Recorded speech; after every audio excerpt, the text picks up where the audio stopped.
नमस्कार, मैं राकेश परमार और आप देख रहे हैं महत्वपूर्ण मुद्दा। मित्रों, महत्वपूर्ण मुद्दा से पहले आप सभी को छोटी दीपावली की हार्दिक शुभकामनाएं। माता लक्ष्मी का आज से आगमन हो गया है, वो आपके घर में परमानेंट निवास करे, वास करें, आपके घर सुख समृद्धि और सौहार्द बनी रहे। इन्हीं शुभकामनाओं के साथ शुरू करते हैं आज का विषय।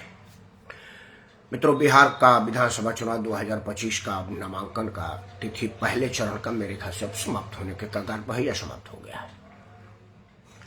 मैं यह चर्चा नहीं करूंगा, कल वीडियो बना लिया था कि भाई कौन गठबंधन में चुनाव में लड़ रही है, कौन आपस में लड़ रही है। आज विषय नहीं है, आज विषय है तरह तरह का वीडियो आप देख रहे होंगे। जिनको टिकट नहीं मिल रहा है वो क्या क्या बयान दे रहे हैं। मैं उन लोगों का नाम भी रख सकता हूं, लेकिन आजकल एक नया बयार चला है, या यूं कहिए कि बीमारी चला है।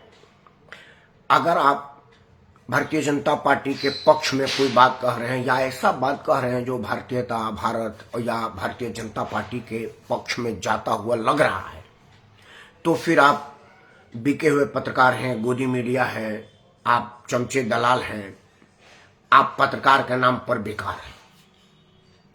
और अगर आप भाजपा विरोध की बात कर रहे हैं तो आप राष्ट्रवाद हैं, आप ईमानदार पत्रकार हैं, आप सांप्रदायिक नहीं हैं, आप धर्मनिरपेक्ष पत्रकार हैं, मतलब पत्रकार पुरोधा है।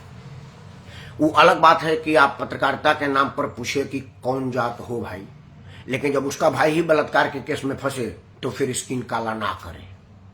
यह सब चल रहा है। तो मैं आज पत्रकारों पर नहीं कर रहा हूं, हमारी महकमा है, मैं उस पर क्या चर्चा करूं। लेकिन बिना नाम लिए मैं 2-3 लोगों का उदाहरण दूंगा।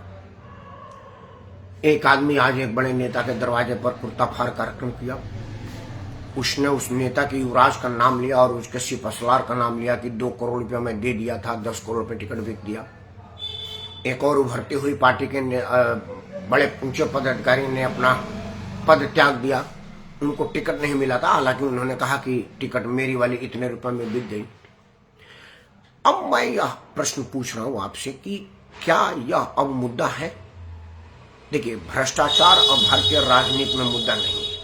अब भ्रष्टाचार पर कोई बात करना ही नहीं चाहता, क्योंकि अगर भ्रष्टाचार मुद्दा होता तो माया, मुलायम, लालू, तेजस्वी, तेजप्रताप, ममता, चंद्रबाबू नायडू, मतलब भारत के राजनीति में कोई भी सस्टेन नहीं कर पाता। सबके सब का नामांकन तक की पोजीशन नहीं आती, लेकिन वो सब सरकार में है और ठसक से है और कहते हैं कि हमारे लोग हमको वोट देते हैं। तो भ्रष्टाचार मुद्दा नहीं है। मैंने एक बार वीडियो बनाया था कि अब भारत के राजनीति में भ्रष्टाचार विषय नहीं है। तो क्या इस तरह की भ्रष्टाचार से कुछ फर्क पड़ता है? जैसे मान लीजिए कि मैं अपना ही नाम लेता हूं, दूसरे का छोड़िए, कि मैंने एक पार्टी से टिकट मांगा, टिकट नहीं मिला तो मैं कहूंगा कि मेरे से 2 करोड़ रुपया मांगा गया था, मैं 2 करोड़ रुपये इंतजाम करके दिया तो 4 करोड़ रुपया किसी और ने देकर के टिकट ले ली। अब सबसे पहला प्रश्न बनता है इनकम टैक्स वालों को कि भाई आपके पास 2 करोड़ आया कहां से, क्योंकि 2 लाख से ऊपर तो कैश आप रख नहीं सकते। और चेक से क्या है, आपने नेताजी को टिकट के लिए घूस दिया, नहीं दिया तो ये 2 करोड़ आपके पास कहां से आया।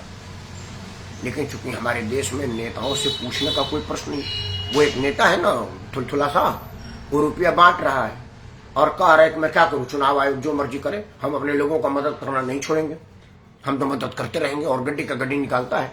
हालांकि आज एक वीडियो आया, वो 10-15 नोट गिना और उसमें से 1 नोट दिया। वो जो सामने खड़ी थी महिला, वो देख रही थी कि कहीं सारा मेरे को नेताजी दे देगा, नहीं पता चला एक ही नोट दे रहा है।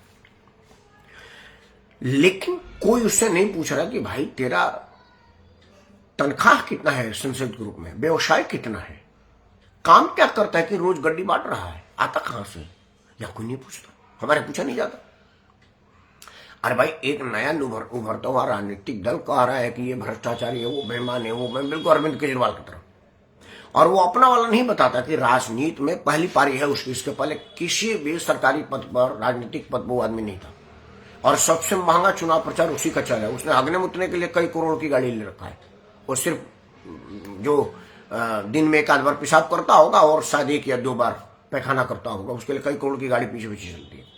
और उसका टेंट वातानुकूलित है, मतलब एसी का मजा है, बारिश प्रूफ है, वो सब कुछ है। वो कहां से है? कोई वो ना उससे कोई पूछे ना वो स्वयं बता रहा। तो इस स्थिति में क्या कुछ फर्क पड़ता है? क्योंकि विचारधारा नाम की चीज तो अब भारत के राजनीति में है नहीं। तब कैसे होगा भरोसा या कैसे होगा सुधार? आज निवेदन मैं यही करने जा रहा हूं। मित्रों, मेरा हाथ जोड़ के प्रार्थना है कि अगर आप चाहते हैं कि लोकतंत्र में सुधार हो तो सबसे पहले आप सुधरे हुए लोगों को मतदान दें। आप हो सकता है किसी राजनीतिक पार्टी के फॉलोअर हो, कोई राजनीतिक दल का विचारधारा आपको अच्छी लगती होगी, लेकिन वो कैंडिडेट आपको अच्छा नहीं लगता होगा, तो आप उसको मतदान ना दीजिए। मैं अपना एग्जाम्पल दे रहा हूं। हालांकि हमारे देश में मतदान गुप्त है, लेकिन अब जिनको मैं मतदान दिया हुआ वो है नहीं, तो अब मतलब उनसे कोई फायदा मैं नहीं ले पाऊंगा, तो मैं कह देता हूं। जैसे बलिया से हम लोग मतदान देते थे वोट के टाइम में, तो हम यह नहीं देखते थे कि श्रद्धेय चंद्रशेखर जी किस पार्टी से लड़ रहे हैं। लोकसभा में श्रद्धेय चंद्रशेखर और विधानसभा में परम पूज्य बाबा मैनेजर। मतलब हमारा मतदान हमारे परिवार का, करीब हमारे गांव का भी यही था कि विधानसभा में अगर विधायक के लिए मतदान देना है तो पूजनीय बाबा मैनेजर सिंह जी को देना है। उनका निशान पता करते थे, मैनेजर सिंह के नाम के आगे क्या लिखा है, हम उसी के नाम के आगे का मोहर लगाते थे, क्योंकि उस वक्त तो बटन वाला सिस्टम नहीं आया था, हम तो मोहरे वाला दिए थे। और वही बात लोकसभा के चुनाव में श्रद्धेय चंद्रशेखर जी को देखते थे, क्योंकि वो श्रद्धेय चंद्रशेखर जी पार्टी ऊटी से ऊंचे आदमी थे। वही श्रद्धेय पूज्य बाबा मैनेजर सिंह जी पार्टी ऊटी से ऊपर थे। हमने पार्टी देखा ही नहीं। मैनेजर सिंह का मुझे याद है, एक बार झोपड़ी निशान था उनका, एक बार शेर का निशान था, एक बार शायद, और मतलब दिमाग नहीं है बहुत पहले का क्या क्या निशान था, लेकिन हमने निशान देखा था वही मैनेजर सिंह के साथ, वही चंद्रशेखर जी के साथ, और आज भी वही है। अब चूंकि अब मैं जिसको मतदान देता हूं वो लोग जीवित हैं, ईश्वर उनको लंबी उम्र दे, इसलिए मैं नाम नहीं रखूंगा, नहीं तो कहेंगे कि मैं प्रभाव की वजह से उनके यहां उनका नाम रख रहा हूं कि मैं आपको वोट दिया हूं। आपको भी यही कह रहा हूं कि आपका विचारधारा होगा किसी राजनीतिक दल के साथ, लेकिन जैसे ही आप अपने लोगों को, जो लोग आपका काम करते हैं उसको वोट देंगे, तो अगले बार से वह राजनीतिक दल उस बेहयात आदमी को टिकट ही नहीं देगी जिसका समर्थन आपने नहीं किया। फिर झक मार के मजबूर होकर के राजनीतिक दल आपके मतलब के लोगों को टिकट देगी, जबकि अभी ऐसा नहीं हो रहा। अभी कोई भी राजनीतिक दल या कोई भी टिकट लेने वाला आपके पास आया है कि मेरे नाम की पैरवी कीजिए? नहीं, वो दिल्ली, बम्बई, पटना घूम रहा है और वहां कोई थैली लेके जा रहा है, कोई पैरवी लेके जा रहा है, कोई भीड़ लेके जा रहा है, कोई और कई तरह की चीजें लेके जा रहा है। सब कुछ अच्छा नहीं कर सकते। टिकट के लिए कई चीजें जरूरत होती है, कई चीजें दी जाती हैं, ली जाती हैं। तो वो टिकट लेता है। राजनीतिक दल भी आपसे नहीं पूछते कि मैं फलाना जी को टिकट दे रहा हूँ, आपके लायक नहीं। उनको जहां सुविधा होता है, चाहे वो उनके वोट बैंक में फिट हो रहे हो, रुपया पैसा में फिट हो रहे हो, और किसी कई तरह की चीजों में फिट हो रहे हो, कई चीज का उनको पद स्वीकार किया हो, मतलब कई तरह की बातें। तो जब आप अपने लोगों को मतदान देने लगे तो राजनीतिक दल के लोग इन लोगों को बाइकाट करेंगे और फिर आपके लिए साफ सुथरा उम्मीदवार देंगे और आपका आदमी देंगे। तो पहले तो यह करिए। दूसरा यह कि जो नेता कल तक किसी राजनीतिक दल का गुणगान गाता था, कहता था कि मेरा तो 100 उसी के झंडे में लिपटा हुआ जाएगा, और टिकट कट जाने के बाद उसको गाली बकने लगा, तो सबसे पहले आप उसका बहिष्कार कर दें, सबसे पहले। क्योंकि आप समझ लीजिए कि उसका विचारधारा कोई नहीं, जो अपने पार्टी का नहीं होगा वो आपका का होगा। अगर वो एक सिनेमा का डायलॉग है, आज आ रहा था कि एक गुंडा एक हीरो को पकड़ने के लिए भेजता है। हीरो कहता है कि तुमको कितना मिलता है? 1 करोड़, मैं तुमको 2 करोड़ दूंगा, आपको छोड़ दो। तो वो गुंडा उसके तरफ हो जाते हैं, तो वो विलेन को मार देता है और मार के उनको भी मार देता है और कहता है कि जो अपने मालिक का नहीं वो हमारा क्या होंगे। तो जो आदमी उस राजनीतिक दल का नहीं हुआ, जो उसको सड़क से उठा करके पदाधिकारी बनाया, समाज में नाम दिया, काम दिया, एक पहचान दी, और जब उसको टिकट नहीं मिला तो उसका नहीं हो तो आपका क्या होगा? इन सब चीजों को ध्यान दीजिए।